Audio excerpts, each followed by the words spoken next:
So that was about the pituitary, and you also spoke of growth hormone. अगर किसी बच्चे की height नहीं बढ़ती doctor Manas, there can be many causes, but what are some common causes of children not growing properly?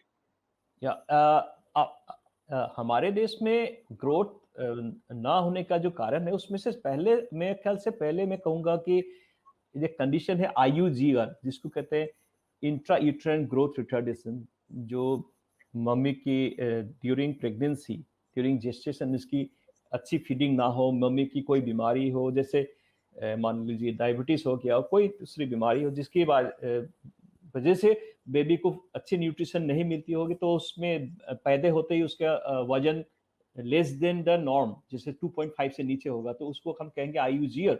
And it is seen that IUGR baby, they take time in growing, and especially if they उनकी nutrition initial few years में अच्छा ना हो तो growth और भी delayed हो जाएगा. तो that is the most important cause. So इनकी न्यूट्रिशन एंड इनकी मम्मी की प्रेगनेंसी का हिस्ट्री लेना जरूरी होता है. But if we take that aside, दूसरा जो कारण है एक फैमिलियल शॉर्ट स्टेचर कहते हैं, जिसको एक फैमिली के अंदर हाइट का एक रेंज होता है. तो some children will be growing slowly, and some children will be growing very tall. But usually mummy और पापा का हाइट कम होने से भी एक रीजन होता है कि फैमिलियल शॉर्ट स्टेचर, जिसमें बच्चा थोड़ा सा सोसाइटी के और बच्चों के कंपैरिजन में शॉर्ट हो सकता है, क्लास के सबसे नीचे आएगा हाइट में. That is another common cause. उसका तीसरा जो कारण मैं कहूंगा, I will come to growth hormone later because that is rare. तीसरा जो कारण हमारे लिए इंपॉर्टेंट है थायराइड हार्मोन डेफिशिएंसी. हमारे यहाँ पे थायराइड हार्मोन का टेस्टिंग कंपलसरी नहीं है, लेकिन वेस्टर्न कंट्रीज में as soon as the baby is born they make it compulsory to test the blood for thyroid hormone deficiency. क्योंकि एक डिजीज है, एक बीमारी है जिसको कहते हैं congenital hyperthyroidism, which is present in 1 in 2,500 children. That's a big number for a country like India, where every day we have so many newborns. So there must be many patients who have thyroid hormone deficiency, and it's a treatable cause. इसको treat कर सकते हैं.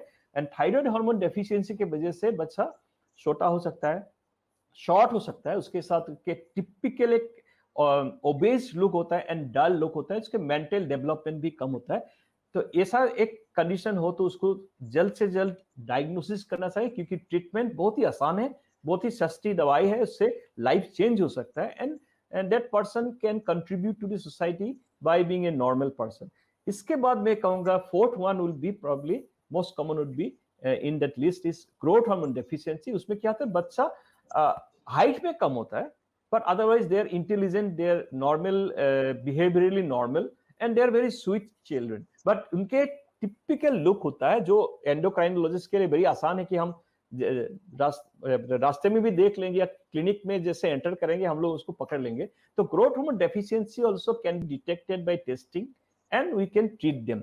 But इसमें एक चीज याद रखना चाहिए, इन सब ग्रोथ हार्मोन डेफिशिएंसी न सिर्फ पिट्यूटरी ग्लैंड के कॉन्जेनिटल डिफेक्ट से होता है, बट एक दूसरा कंडीशन है हमारे कंट्री में भी कॉमन है, क्रेनियोफेरिंजियोमा, जो एक कॉन्जेनिटल ट्यूमर टाइप का सिचुएशन है जो जाके एक पिट्यूटरी ग्लैंड को कंप्रेस करता है, एंड उसको डिटेक्ट करना बहुत जरूरी है. उसके हम लोग MRI के या CT स्कैन के सहारा लेते हैं. तो मेरे ख्याल से ये 4 चीज हम लोग को याद रखना चाहिए for especially for doctors also who are logging in, I think in differential diagnosis, these 4 conditions in that order should be kept in mind.